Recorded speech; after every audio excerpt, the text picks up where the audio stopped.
Shalom.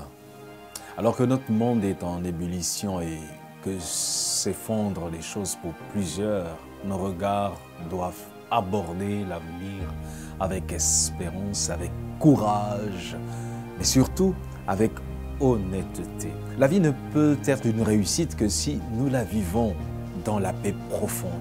Nous devons reconnaître que nos efforts échouent à plusieurs niveaux parce que nous n'avons pas saisi le fond du problème. En réalité, seule une relation avec Dieu peut reconstruire l'intégrité de la personne, l'acheminer vers la droiture. Et combien de fois as-tu décidé de changer tes mauvaises habitudes sans succès? Et pourtant, il y en a qui changent, qui deviennent totalement différents, en bien, évidemment.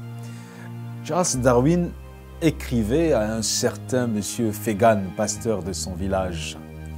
Votre ministère a fait en quelques mois pour ce village plus que tous les efforts déployés pendant 10 années.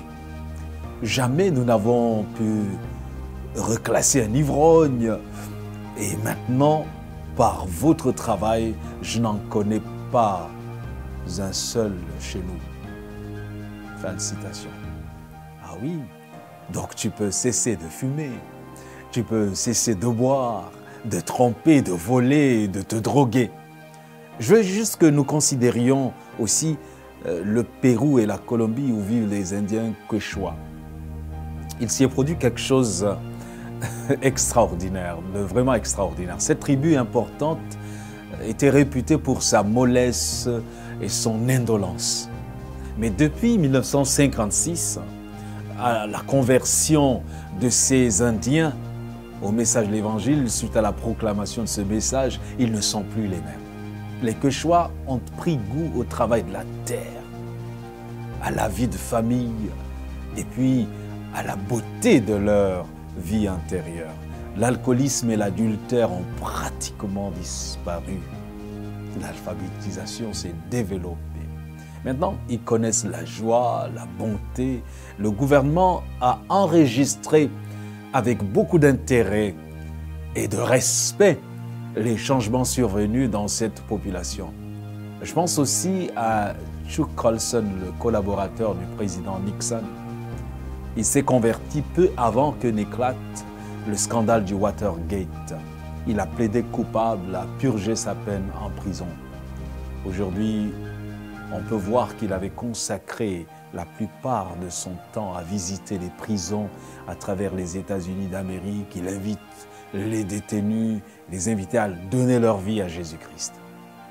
Donc je disais, une relation avec Dieu de cette trempe qui change radicalement les cœurs, les consciences et les habitudes, et ce qu'il nous faut aujourd'hui pour l'épanouissement de tous nos pays, pour la réconciliation de toutes nos familles ravagées par les haines et les jalousies.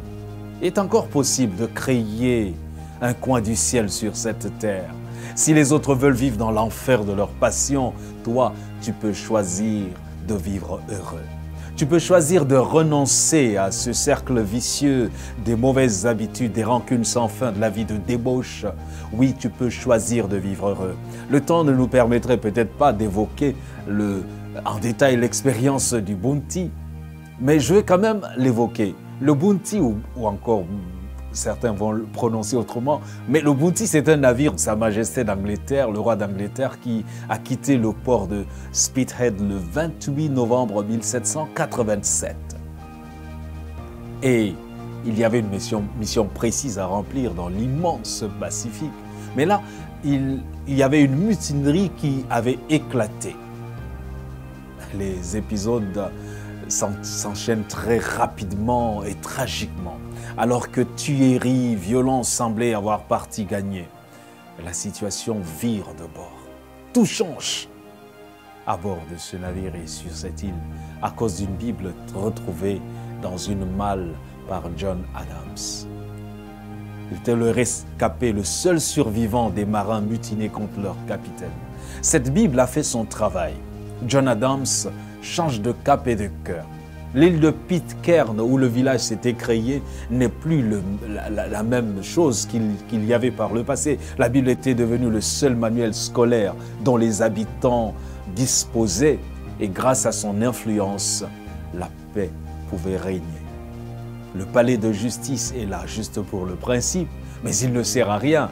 Et depuis plus de 100 ans, écrit Paul Langrolf, Pitcairn n'a pas connu de véritable affaire criminelle.